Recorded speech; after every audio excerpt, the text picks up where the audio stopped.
এই বিড়ালকে কখনো আপনারা কষ্ট দিবেন না। বিড়ালকে আদর করবেন, বিড়ালকে ভালো মতো পুষবেন। বিড়াল যদি কোনো জাতির জন্য দোয়া করে, কোনো গৃহস্থর জন্য দোয়া করে, ওই সংসারের মধ্যে উন্নতি শুরু হয়ে যায়। ওই সংসারের মধ্যে আর এক নাম্বার হলো, যে ঘরে বিড়াল থাকে সেই ঘরে জিন আসতে পারে না, জিন বাস করতে পারে না।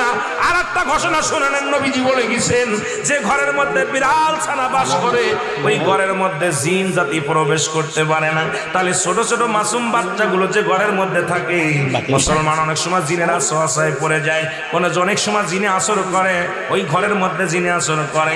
যে ঘরের মধ্যে বিড়ালকে আদর করে বিড়াল থাকে, ওই ঘরের মধ্যে বিলাই বিড়াল বিড়াল বিলাই বিলাই, এইটা যার ঘরের মধ্যে আছে, এই ঘরের মধ্যে দুষ্ট জিনেরা আসতে পারে না। জোরে জোরে চিল্লায় বলা যাবে না মারহাবা।